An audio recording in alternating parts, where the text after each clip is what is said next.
Thank you for that.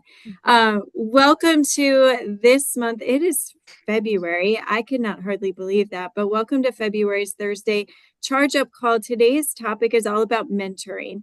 So I have my good friend Alyssa McCoy here joining us, and I'll give her an opportunity to introduce herself in just a minute. But we're going to take a pause to hear from our sponsor this morning, BDR. So Sheridan, go ahead and roll that video, please.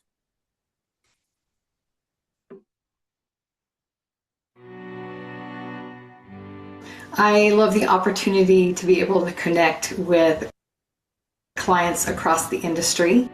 I like to be able to contribute to the success of small business and our clients. Something I love is the team lift mantra that we've always had here. It is everybody working in unison for one purpose, and that's our client. Founded in 1998 by Barry Burnett and Bruce Wiseman, BDR set out to train and equip home service contractors with resources to run a profitable business. Over the past 3 decades, that initial goal has remained true while expanding to impact a wide market. BDR is the leading industry resource on business structure, financial statements, team development, branding, and long-term planning. A one-stop shop, empowering home service contractors and distributors to reach new levels of success. With over 750 coaching and marketing services clients, and more than 10,000 industry professionals attending our training classes annually, we guide businesses with the tools, insights, and best practices that help them more than double the industry average in net profit margin. Absolute honesty and integrity. Uphold the highest level of confidentiality and trust. Empowered, passionate, heartfelt care and concern for our clients and team. Teamwork is the source of our strength. We encourage our community to grow, contribute, and to accomplish. Leading the industries we serve through innovation and creativity. Consistent, actionable knowledge transfer to those we serve. Owning our results and being accountable to ourselves, our team, and our clients. Change is essential. We will always embrace it. As we look ahead to our future, BDR remains committed to our customers, our team members, our partners, and our investors that we will continue to be at the forefront of our industry in driving profit and growth.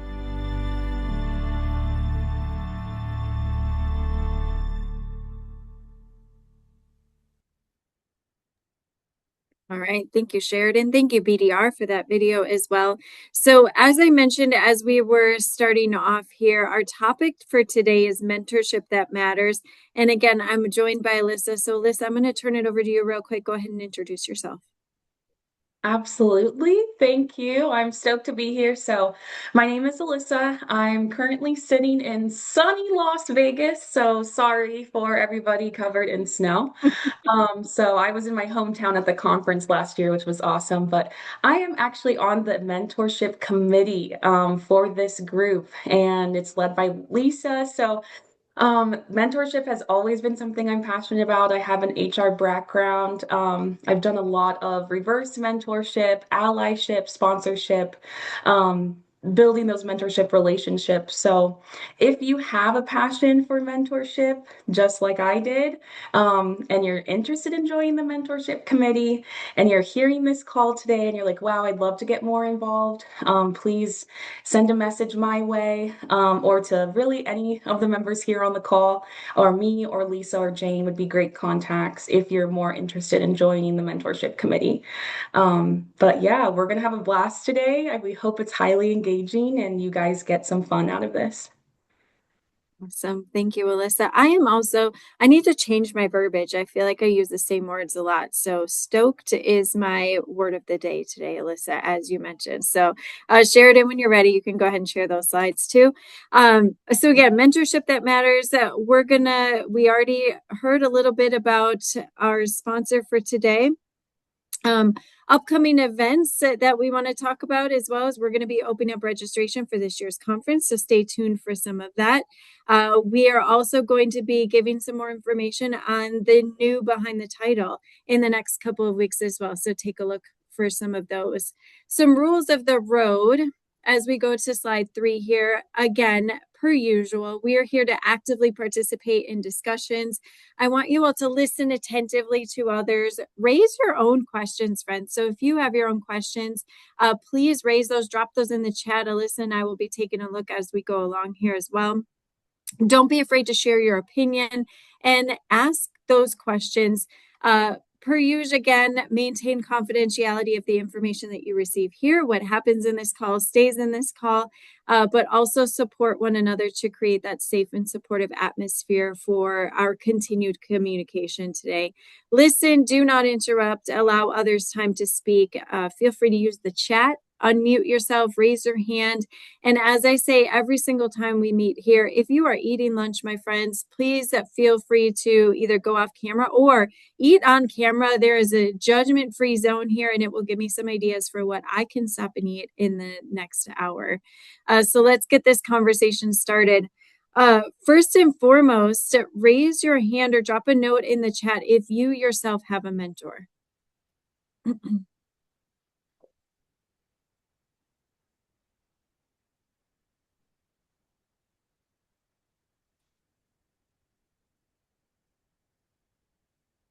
Love it. Love it.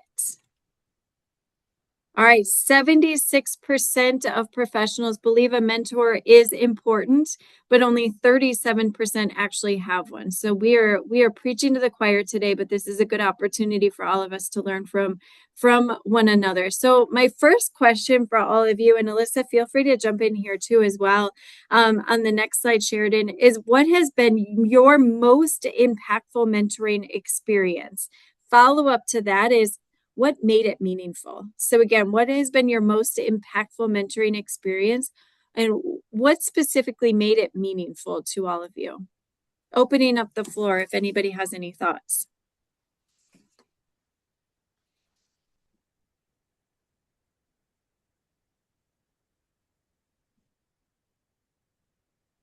I can get us started. Please, Alyssa, go for it. Yes, Seeing People Grow in Their Confidence and Capability by Janet or Jeanette. I agree. Yes. Seeing people grow in their confidence, I think, is a huge piece of it. That's probably why the example I was going to bring up was so impactful for me. I'm only a year and a half, coming up on 2 years as a salesperson. So it was really crucial for me to have somebody as a mentor. It was internally at the company I work for. She is a sales leader regionally, and I was going into a sales role for the very first time. I raised my hand and I was like, "Hey, I just need a mentor to know like what do I even, what is that? What is sales? How do I let go of my HR brand and start developing a sales brand and look at things with a sales mindset?" And honestly, I think what was most meaningful in that mentorship relationship was truly having somebody that's in a role that I aspire to be in one day, telling me that what I was doing at this point in my career was definitely was great, like up to par. I think sometimes we just need that reassurance that if we're in the beginning of something new that we've never done before, that that person who has the role that you might aspire to have one day has been in your shoes at the very beginning. So it was really impactful to just have the insight of her balancing her life and traveling and building her sales brand, because that was something I had never done before. Mm-hmm. I think what I'm hearing too, Alyssa, is that you had the opportunity to kind of take down your walls, face some fears, and just be very vulnerable with that mentor as well, in order to receive what she was saying. Because a lot of times we build a mentor-mentee relationship, and we still kind of have our walls up, and we're in our own way. I said to Kristen Gallup the other day, we were talking, and sometimes we're in our own way. We just get in our own way a lot of times, and we can't get to the next point. So I see a lot of great things in the chat here too, Alyssa, especially from Jane. When I started my company, Engage with Mentors, you need that, right, to validate your thinking. Just take a look, second guess me, ask me questions, poke holes in this, but tell me I'm on the right path as well, or tell me I need to go somewhere else. Expanding my networking for opportunities and growth, that's also huge. Kristen Gallup, good point as well. Anybody else want to come off mute and have any ideas on what was your most impactful mentoring experience?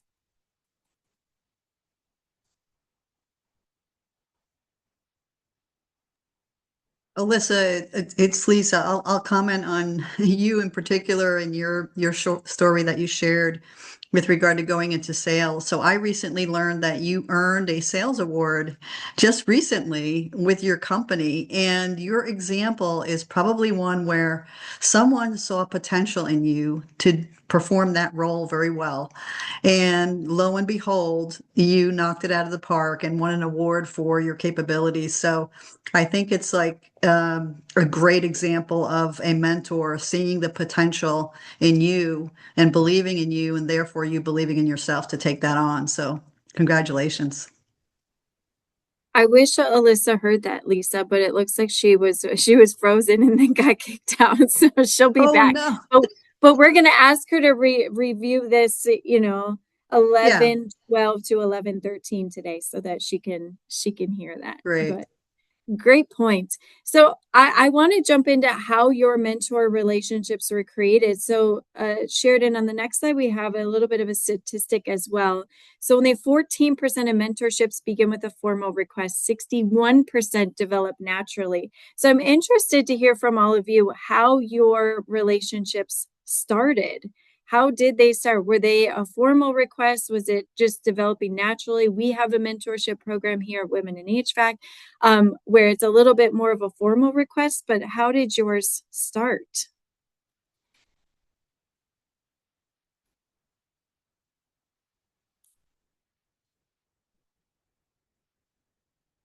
I see an informally.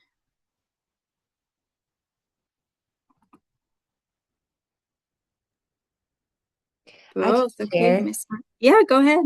Hi, I'm Janelle Reed. I'm so excited to be here. I have a few mentors in different spaces, but I'm a contractor. I own my own company. We started it 11 years ago. And one mentor that really has been impactful in my life, she also started her company with her husband. I'm a husband and wife team, and she is as well.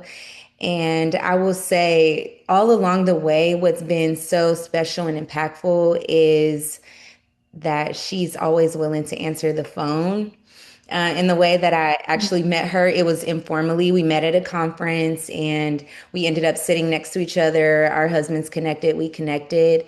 And I think the best advice I could give people if they're like, how do I get a mentor? Being vulnerable. I just started with, oh my gosh, you guys have been doing this for 30 years. Like, that's incredible. I would love to learn how you got there. I learned a lot about her culture just over dinner. And I kind of informally asked her, would it be okay if we exchange numbers? And I'd love to talk more. And our relationship has really grown over the years. And she's been that person that will answer the phone in the middle of the day. And if I just have simple questions, or she will schedule a Zoom coffee with me and we can dig deep together. So my first mentor in this space was informal, but of course I got great mentors through the Women of HVACR as well. Mm-hmm. Janelle, I think a couple of things there that I want to point out. So you said you struck up a conversation at dinner. You just happened to sit next to one another during a conference, but sometimes it takes a little bit of willpower even to start that conversation and to get to the point where you get the guts to ask them, can we exchange numbers and can I learn something from you? So again, it speaks to that vulnerability a little bit, but also speaks to I need to open my door to new opportunities, as Lisa was saying before. Anyone else? How did your mentor relationships develop? Thank you, Janelle. And welcome back, Alyssa. Sorry about that. Lisa said so many great things about you, and you weren't even here to hear them. So sorry. Oh, thank you, team. I'll share a little bit about my first mentor relationship. I'm not sure anybody would believe this about me at this stage in my life, but I used to be really shy. And I was sitting behind my first mentor in a meeting. He was someone who was very prominent in the consulting engineering world. And I was actually afraid he was going to speak to me. And I didn't know what I was going to say in response. But he had these great socks on. And I've always been a sock person. Like, you open my sock drawer and there's going to be crazy socks in there. And he turned around and he said hello to me. And I blurted out something like, I love your socks. And he got this big, genuine grin on his face. And then he just started talking to me. And I realized that I didn't even realize at the time that he was going to be my mentor. He just took an interest in me because I had the courage to say something, even though it was socially awkward for sure. But sometimes we don't even know that we're being mentored or that somebody is offering that time when they see that thing in us that we don't even see in ourselves. The only thing I can give myself credit for at the time was that I took advantage of the opportunity to interact and be mentored by him, even though at the time I didn't even know that's what was happening. And as I look back now, it had such a huge impact in my development. And it's probably one of the reasons why I'm so passionate about mentoring today. Alyssa, you're back. I'll turn the floor back over to you. Jane, Alyssa, that is go ahead, very Alyssa. true. That's very true. I think when you are the mentee in that situation, you have that awkward, like, so are we official? Right? Like, is this official? And it's kind of like, I don't know if you guys ever heard like DTR, like defining the relationship. So I think that it does kind of take that awkward, just blurt something out, maybe just ask, maybe just accepting that it is awkward and it is uncomfortable, but truly that's just a feeling and that doesn't last that long. So I think that's a great point, Jane, that truly, again, to Kristen's point, we get in our own way. So it is awkward, that's okay. But I think it's okay to say, like, hey, I'm really enjoying what I'm getting out of our conversations. Can I tell people you're my mentor? Like, could I say that? And then see what they say. I really doubt somebody would be like, oh my gosh, no. Like, imagine saying no to somebody. Like, I really doubt that would happen. Well, I'm also learning, Alyssa, that when I get home later today, I'm going to be so much cooler with my very critical daughter by using all of your words today. But you brought up a couple of things that I want to get to the next topic and talk about barriers to mentor-mentee relationships because that is so very critical. And a lot of times these barriers come up. One thing that will probably comes to mind first and foremost is time, right? That's a huge barrier to a lot of these relationships. So good discussion question on the next slide, Sheridan, as well. But again, what barriers have we encountered when we're seeking or offering mentorship? And I'd love to know from all of you, how have you addressed those barriers? So time could be one, conflict of interest, but what barriers have we seen that especially the mentorship committee can take back to the team? What have you all been seeing or hearing?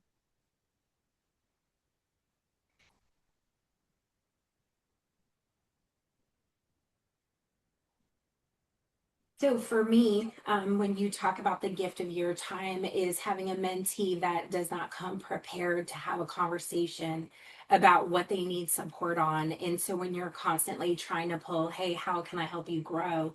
It's a tough conversation of questioning if they're invested in the relationship and what they're looking to get out of the relationship. Mm-hmm. Good point, Kristen. So it's helping them get to that point of, what are you getting out of it? And to your point as well, what are you putting into this? So what do you want to get out of this? What are you putting into it? So if the mentor is giving their gift of time, what is the mentee putting in as well? Great point. What else, friends? What barriers have we encountered when we're seeking these relationships? How do we address them? Yeah, so for me specifically, being a woman in the industry, I had assumed that it was going to be a woman that needed to be my mentor in this industry to have me push a little bit further. But like mentioned in the chat, AirZero was purchased in 2021. I was already an existing employee, and he took over the company. And the first thing he did was tell me about women in HVACR. And at that point, I had already been in the industry for 8 years and had never heard of it. But he knew that I needed to be a part of this group and meet these women, and that although he was a mentor, that I could seek other mentorship in this group. So that was awesome. That's huge. That's huge. Thank you for sharing that. Phenomenal point. That is a phenomenal point that although there could be many reasons for going for a mentorship relationship. But it could be, oh, I want to, like in my case, it was I wanted a woman leader so I could see myself in her. But then at the same time, it's important for us to have people, to Jane's example earlier and to yours example, Christina, of people who are not like us, because they can show us a perspective that we might not otherwise have found in our typical circle. And so that's the beauty of mentorship is, maybe mentorship, I know we're talking about barriers, but that can be a potential barrier. If I don't see myself in this person immediately, is there value in a mentorship relationship? And I would say yes. And I think we have examples that say, yes, there's value to being with somebody, partnered with somebody that might come from a completely different walk of life and have a completely different work history from you. Mm-hmm. Here's a question, Krista Mueller. How many of our participants have had male mentors, or maybe their first mentors were male? Good question. And my reason was because the first room I walked into when I was in the HVAC industry had 450 men and 5 women. And those 5 women, 4 other women are still friends of mine today, but I didn't have a lot of other options. Mm-hmm. I would say I was raising my hand as well. My first mentor in the HVAC industry was definitely a male, because the first time I met with him, he said I was going to fail. He said, "Good luck. You're not going to succeed here." And I said, "Well, then I suggest we get together and you tell me why or why not." And then I remind him to this day, every once in a while, I get a Teams message from me and I say, "I'm still here. Just so you know, I'm still here. I'm still thriving." Just so that he gets that little note every once in a while. But a huge point for sure. I want to talk about skills that you can learn from your mentor as well. If we look at another statistic on the next slide, 92% of employees learn critical skills faster with a mentor. Sometimes too, and it goes back to the whole point of we get in our own way sometimes, is we think, you know what, I got this. I don't need that. Or perhaps you are going to learn it on your own, which I would have done the same thing here at my organization. But with that mentor, I learned it a whole lot faster. And perhaps I gained a little bit of more thick skin by having somebody tell me certain things as well. So looking at my next question that I have for all of you, and you're knowing that you're going to learn skills a whole lot faster with a mentor, what qualities matter most to you? So if you are looking for a mentor-mentee relationship, what qualities are you looking for in this individual? I know I have a couple right at the top of my head, but I'd like to hear from all of you. What are you looking for?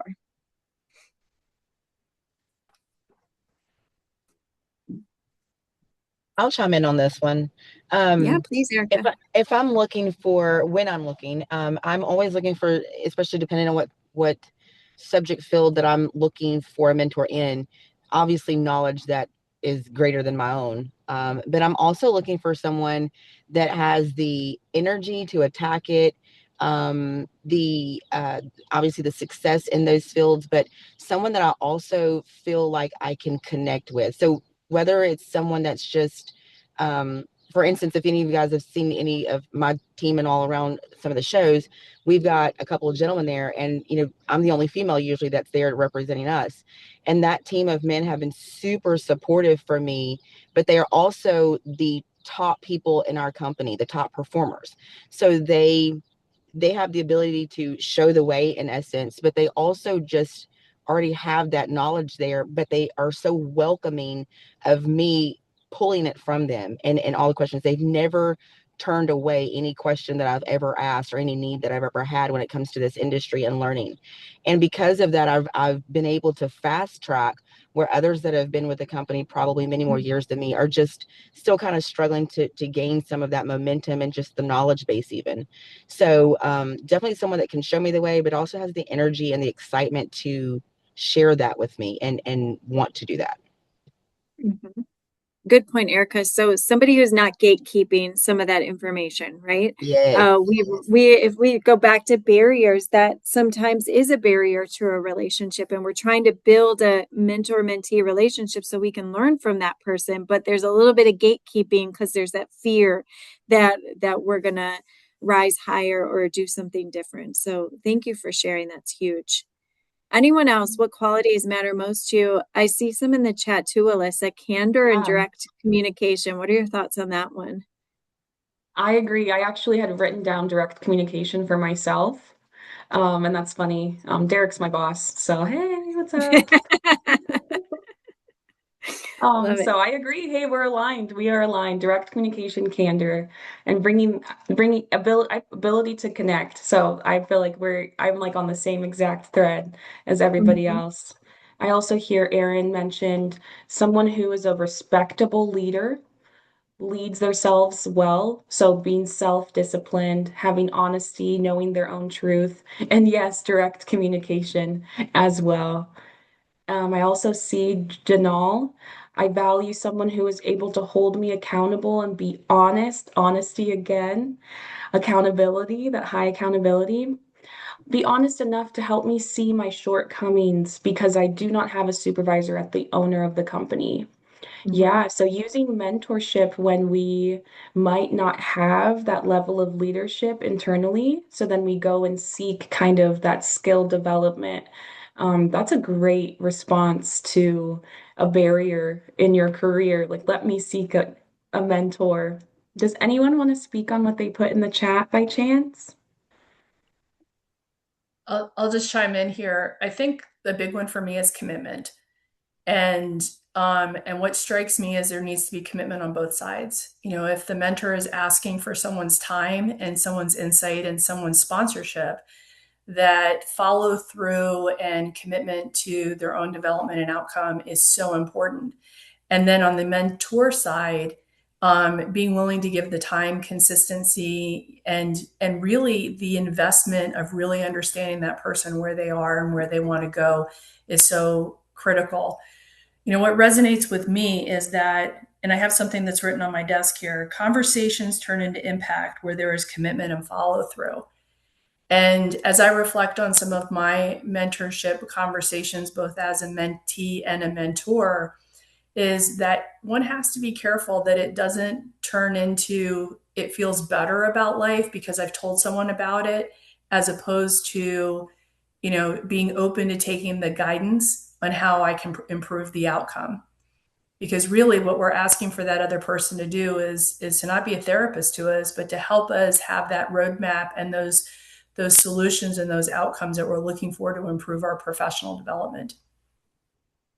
I would add to that too. Like for me, with my mentor and mentee relationships, I need someone that's a strong leader because I'm leading an entire division. So I want someone that's also in a position that is a strong leader. I'm very direct with my communication, so someone that's direct for me. But I think the biggest thing is I need an unbiased mind. So if I'm bringing a not a problem or maybe a concern or something that I feel like I like maybe I didn't handle the situation appropriately and I'm wanting to learn leadership skills in that they're going to be completely transparent with me even if it's not something I agree with. I need someone that's going to have that unbiased mindset. That's huge. Thank you, Jasmine. Thank you, Jane. I see in the chat too a good listener. So receiving advice and experience is great, but having someone really listen and respond to your needs is critical. We just had this conversation last week in the office about truly listening to somebody and putting aside all the other distractions. And we know when somebody is listening versus when they're checked out and they're not. So if you're trying to build that mentor-mentee relationship, knowing how to listen and actively listen is a huge skill and a good quality to have as well. I want to talk on the next slide too, specifically about boundaries. So anytime I start a new relationship or a new mentor-mentee relationship, I start with expectations and boundaries and setting those appropriately at the very start of a relationship. So I want to know from all of you, especially what's on your list? when you're creating these relationships, so what do you talk about at the very beginning that are essential to that relationship? I think Jane highlighted a great point already of having someone not be your therapist, but come to you with solutions. And I think that highlights being objective, being unbiased. So, like, how would you set up the expectations so that someone doesn't see a mentorship relationship as a therapy appointment? I feel like that could be a slippery slope. It's a great question back to the group.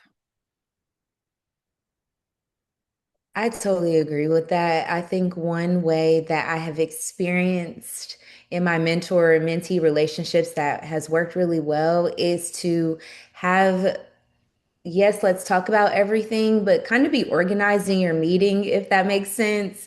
So have an action plan and then a follow-up plan. So it doesn't just feel like we're just dumping, but there is some order every time we meet. We know we're going to talk about the thing, we're going to have an action plan, and then we're going to have a follow-up plan.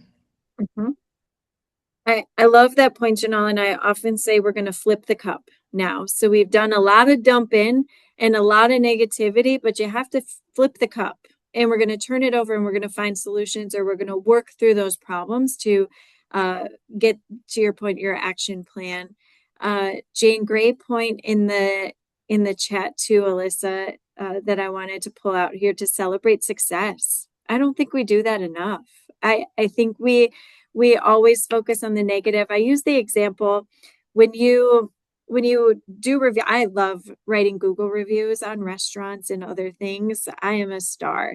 But it's so easy to write a negative Google review because that is top of mind. And I have to remind myself every time you have a great experience, let's stop and write a review on that as well. But it's the same thing in life, that we don't celebrate those successes enough and be comfortable that relationships may outgrow each other. Let's stop there, Alyssa, and talk about that one real quick, because that's a huge point that sometimes you just outgrow.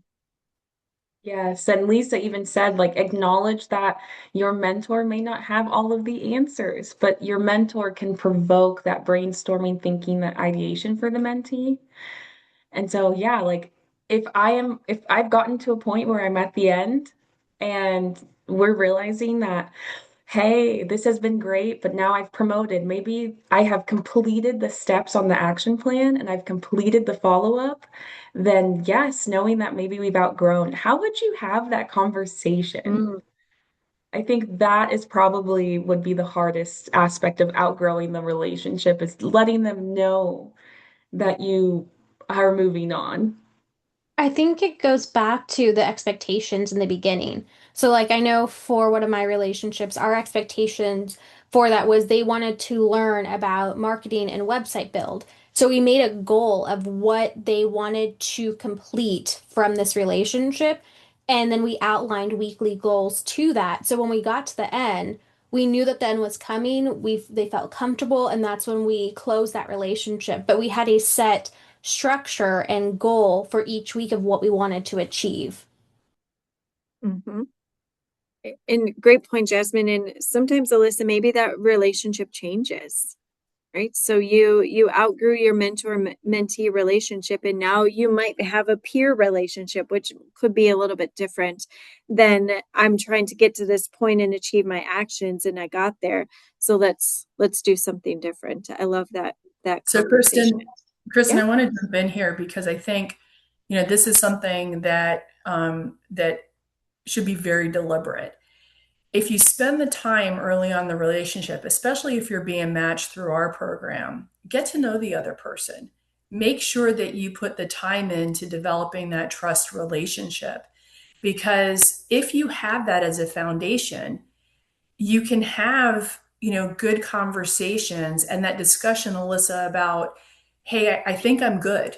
I appreciate everything you've given to me. Doesn't feel like you're breaking up with the person or you're dumping them, and then celebrating the fact that together you worked on this and you've achieved the success, then I would be shocked if you're not friends for years to come as a result of it, because you work through that together. I think where I see that things do not go well is because that time in the beginning hasn't been invested to make sure that that trust relationship is put in place. It can be hard for mentors. I know it is for me, that I enjoy so much watching someone else's development and advancement, that it's not so much that I'm feeling sad that the person doesn't need me anymore. I miss the conversations, but that's on me to pick up the phone and say, hey, I'd love to hear how you're doing. It doesn't have to be in the confines of a formal relationship anymore. Yeah. Very It's true. a redefinition of the relationship, and it changes the dynamic, which to your point, Jane, has to be extremely deliberate as well.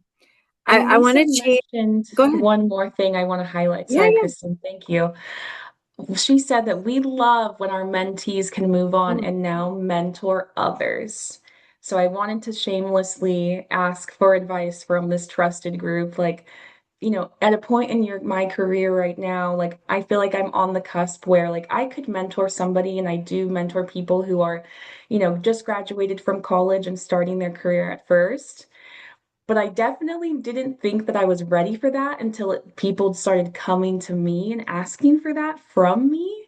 So I would love to ask, like, when did you all feel that it was time to kind of flip to, okay, I am being mentored, but now I feel like I could really mentor somebody else?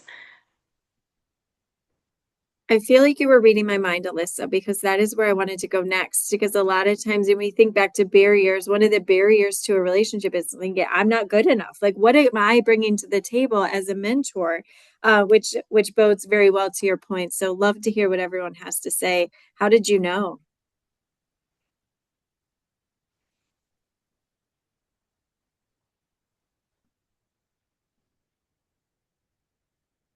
So for me, passing on resources has been a big part of my leadership. So it is kind of like it was passed on to me, and now that I have it, like I want to give it to everybody. So for me, it kind of started, I would say, within this year, really started diving into the other side of it. But I still very much have a mentor that even mentors me on how to mentor somebody else. Mm-hmm. Great point, Christina. Anyone else? How did you know you were ready to be a mentor? And I know Jane just put in the chat that for her, it wasn't about experience or age, but it was about having that formal knowledge through a leadership development program called Center for Creativity. Good point. After Bold, I Jasmine, also went through Bold. That is awesome. I finding love your both. why. Sorry, you Why? want to know my why? Please. So going through bold, my why is being able to fill someone's cup and be a part of their journey. So I think a lot of the times as leaders, you start as, like, I call them the infancies of your career, and you're building these skills and expectations and more like morals and values. And I want to help someone through that journey. My why is being a part of that story, not at the end, not always at the beginning, but in the middle where it's the ups and downs, the ebbs and flows, and being able to guide them through that storm. Because I think that that's the most critical part. And rewarding. Super rewarding. May I answer? Yes, please.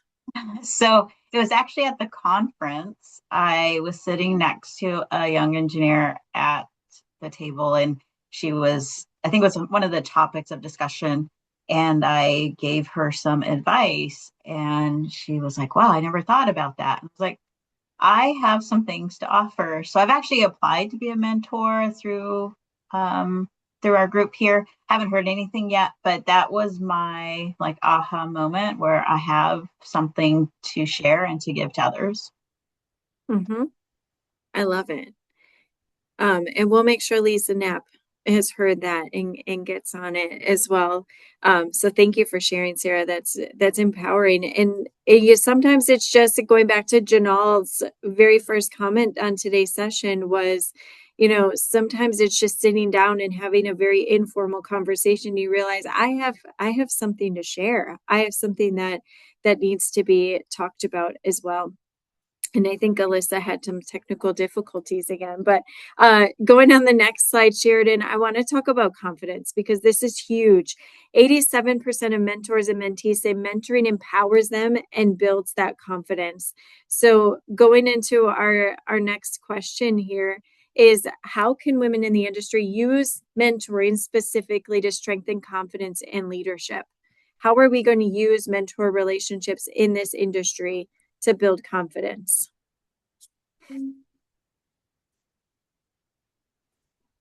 I promise not to monopolize the time, but this is something I feel so strongly about. And I've been talking a lot about this when I give interviews.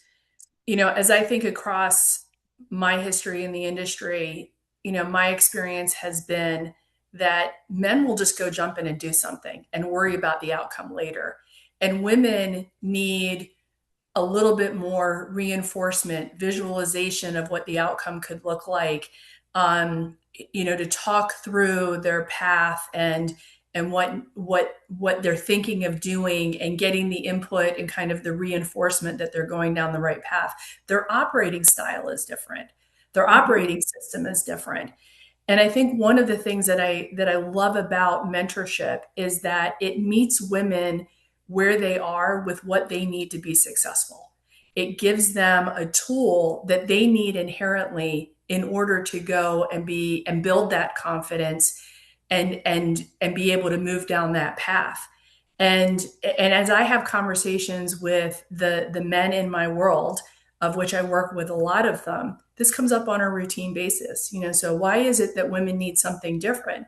And I said, they just do. It's just how God made them. It's just how their operating systems work. And to discount it means you're discounting something that they need in their core in order to be able to develop, advance, and be successful in what they're doing. And then I'll get off my soapbox because, as I told you, I could use the rest of the time talking about this. No, it's huge, Jane. And you think about it, you even look at what jobs women apply for versus men. Men will apply for a position if they believe that they're 50 to 60% qualified. Women won't apply for a position typically until they're more than 90% qualified for said position. So there's a difference for certain in that confidence level in needing to build that up because we are wired a little bit differently. How else can we use mentoring, ladies and gentlemen, to strengthen confidence and leadership? What can we do?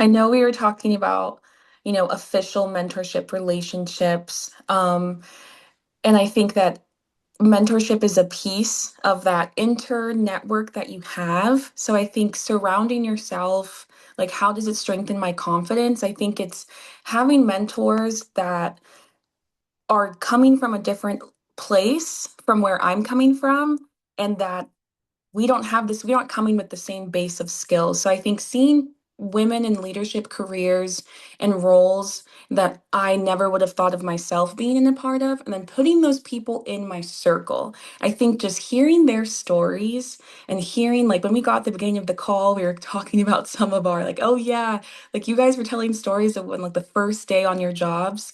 And that makes me feel confident that, oh, okay, I'm good. It's not that bad, right? Like wasn't as bad as that. So I think just you are who you hang out with in a sense. So it builds confidence to just see the success around you and making you feel like, oh yeah, like I can do that too. Oh yeah, it was hard for them, but it can be hard for me too, and I can still get it done. Yep, for sure. Thank you, Alyssa, for working through your technical difficulties today. I said, Sorry. forget the laptop. We're going to the Yeah, phone, call forget it a it. day. Forget. Yeah, that We're one. done. Yeah, the laptop is saying it's Friday Eve and I need a rest. Sheridan, if you wouldn't mind going to the second to last slide, as we start to wrap up today's conversation, I want to talk specifically because women in HVAC, obviously we have a mentorship program, we have Navigator, but I want to open it up to this group of individuals too, so we can just brainstorm together and understand, whether it's this organization or your employer. What role do you all believe organizations should play in supporting and formalizing mentorship? What do you look for when we put these things together? So opening up that for conversation. Yeah, for us here at Air Zero, I think it's a big piece. So we play into like the personality tests and figuring out who we can really partner people with when they come on board that has had a similar journey or will have a similar journey to, new hires, especially in our business and our industry. Huge. Okay, so you're playing a very active role. Thank you for sharing. Anyone else? Thoughts on this? So our organization has been working on a program, but it's about consistency. And I don't think people realize what it takes to create a mentorship program and keep it running and making sure that people are connected and the relationships are flourishing. And so my organization has tried several times to try to foster that. And that's why we're leaning more on women in HVAC for that mentorship program, because we need that consistency. And with all of our regions spread out across the country, it's not like we have one headquarter position where they can execute it across, the United States and Canada. So that's been one of our opportunities to work through. And Kristen, honestly, it is a full-time position to make sure that it stays running, because it could be easy to get it off the ground, but to remain consistent and keep it going over time, that's huge. Anyone else have any thoughts on this? Kristen, I would say it's important for an organization to be really clear on the goals of the mentorship program if they're going to offer it, right? For what purpose and what's the outcome you're looking for in terms of growth and development. So I think, really being clear on your goals and purpose is so key to, the success of a program. Yeah, absolutely. Good point, Lisa. Someone else jumped in too.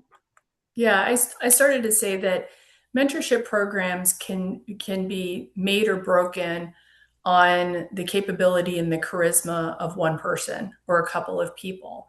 And when you think about kind of just the commitment to mentorship and how that can help your employees or your people develop, it's really hard for organizations. To Kristen's point, she talked about consistency, but if you think about it, quite often you've got a small number of people who are really passionate or good about it, and you can't really launch a consistent and powerful program inside of a company. And when I think about what we're doing in Women in HVACR, and sorry, I'm going to turn this into a blatant advertisement. It's like we're coming up alongside those companies and we're helping them. We're providing that backstop and those additional resources, and more importantly, an outside perspective to what they're probably doing inside to make for an even powerful mentoring experience for their people. And I've had the privilege of being in and around 60 entities with my company, and I really see pretty routinely that good coaching and mentoring programs usually rest on the shoulder of a few people inside the company that really care about it. And if that person leaves, the program dies. Thank you for the commercial, Jane, because that saves us from Alyssa and I doing that commercial here in a few minutes. So I appreciate feel free to chime in. Yeah. I have no doubt you guys will come up with an even better one. No, we appreciate it. Thank you so much. I wanted to take a moment here as we close out, also being cognizant that other folks are running to lunch or going to another meeting shortly after. So giving you a little bit of time here in between, but closing out to keep in mind on our conversation for today in the overall topic on mentorship. Mentorship has the ability to speed up promotions, strengthen retention, build confidence, accelerate skill development, reduce turnover, improve organizational performance, support your belonging. And it's a proven strategy used by top companies worldwide. So it is honestly one of the highest ROI development strategies that organizations have available. So if you're not participating in a mentorship program today, check out the Navigator program, reach out to Alyssa, reach out to Lisa Knapp as well. Any one of us can help you and assist you on your journey towards mentorship. So again, I want to thank everybody for joining me on this fantastic Friday Eve. Alyssa, thank you so much through all of your technical difficulties. I appreciate you hopping in and out today to support this conversation. And thank you, everybody.